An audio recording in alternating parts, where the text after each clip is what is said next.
Assalamualaikum warahmatullahi wabarakatuh.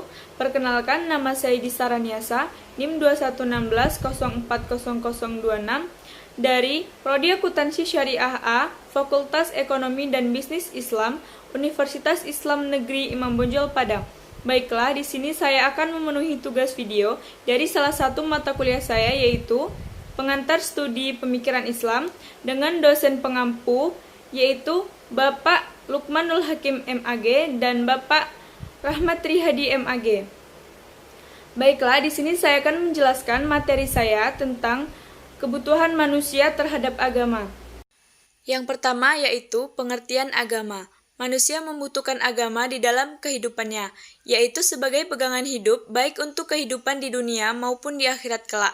Sudah barang tentu, agar semua itu dapat dicapai, maka ia harus menjaga keseimbangan antara dua kebutuhan, yaitu kebutuhan jasmani dan kebutuhan rohani. Kebutuhan rohani, agama, mengandung dua dimensi, yaitu hubungan vertikal, hubungan manusia dengan pencipta, dan hubungan horizontal, hubungan manusia dengan sesama makhluk Tuhan lainnya. Menurut teori pengertian agama adalah, karena agama hanya mengatur hubungan manusia dengan Tuhannya, maka agama tidak ikut mengatur hubungan manusia dengan dirinya, hubungan manusia dengan manusia lainnya, dan hubungan manusia dengan alam lingkungannya, seperti pemenuhan kebutuhan biologisnya, seperti makan dan minuman, kebutuhan emosionalnya, seperti seni dan kesenian, kebutuhan intelektualnya, seperti olahraga dan berpakaian, kebutuhan ekonomi sosial politik, serta kebutuhan-kebutuhan lainnya yang terkait dengan setiap aspek kehidupan manusia. Islam adalah satu-satunya agama samawi, sedangkan agama Nasrani dan agama Yahudi dalam bentuknya yang sekarang tidak dapat lagi disebut sebagai agama murni samawi. Paling-paling dapat disebut sebagai agama semi samawi atau agama semu samawi.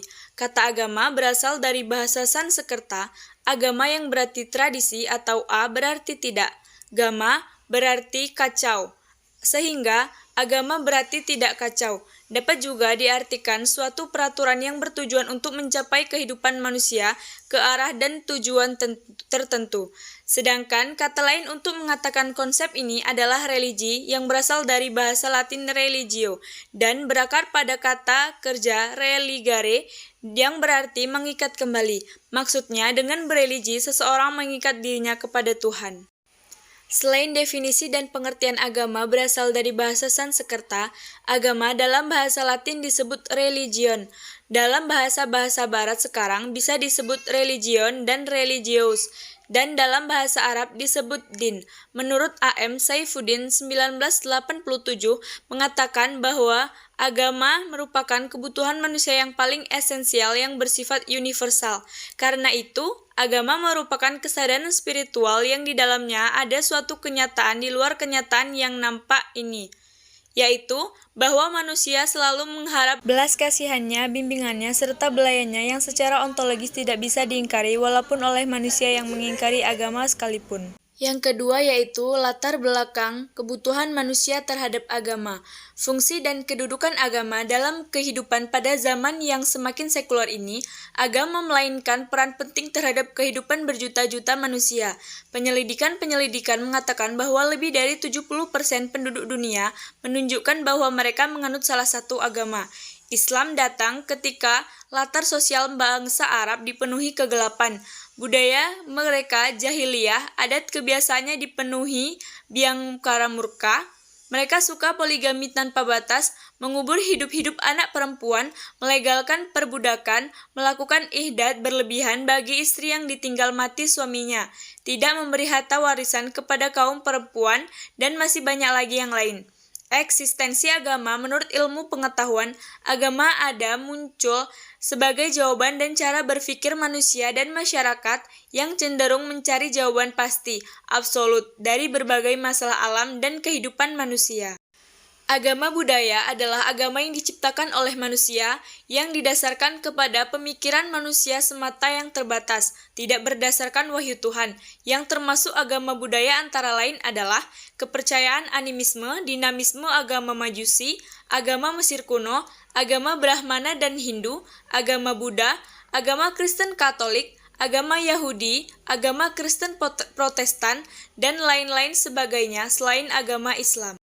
Agama merupakan salah satu hak asasi fundamental manusia dari hak asasi manusia yang telah diberikan Allah Subhanahu wa taala kepada manusia sejak manusia pertama, Adam dan Hawa. Seperti berkembangnya berbagai kebudayaan dan cara yang sengaja diciptakan untuk memalingkan manusia dari Tuhannya, di samping manusia memiliki berbagai kesempurnaan, juga memiliki kekurangan, dengan dilengkapinya manusia dengan al-nafs. Menurut Quraisy Shihab, melalui al-nafs, manusia memiliki kemampuan untuk menangkap makna baik dan makna buruk. Sebuah agama biasanya mencangkup 3 persoalan pokok, yaitu 1. Keyakinan atau kredial, yaitu keyakinan akan adanya sesuatu atau kekuatan supranatural yang diyakini mengatur dan mencipta alam. 2. Peribadatan atau ritual, yaitu tingkah laku manusia dalam berhubungan dengan kekuatan supranatural tersebut sebagai konsekuensi atau pengakuan dan ketundukannya. 3. Sistem nilai atau hukum norma yang mengatur hubungan manusia dengan manusia lainnya atau alam semesta yang dikaitkan dengan keyakinannya tersebut. Dengan demikian jelaslah bahwa agama merupakan seperangkat aturan yang mengatur hubungan manusia dengan Tuhan, dengan sesama manusia dan dengan alam sekitarnya. Latar belakang fitrah manusia, kenyataan bahwa manusia memiliki fitrah keagamaan pertama kali ditetapkan pada ajaran Islam. Terdapat dalam surat Ar-Rum ayat 30. Kesimpulan, agama adalah peraturan yang bertujuan untuk mencapai tujuan manusia ke arah tujuan tertentu. Jika dilihat dari sudut pandang, agama dapat berarti sebagai hasil dari suatu kebudayaan. Dengan kata lain, agama diciptakan oleh manusia dan akal budinya serta adanya kemajuan dan berkembangnya budaya tersebut serta peradabannya.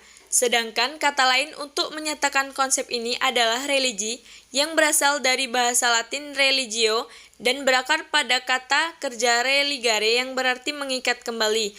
Maksudnya dengan bereligi, seseorang mengikat dirinya kepada Tuhan. Baiklah, terima kasih sudah menonton video penjelasan singkat saya.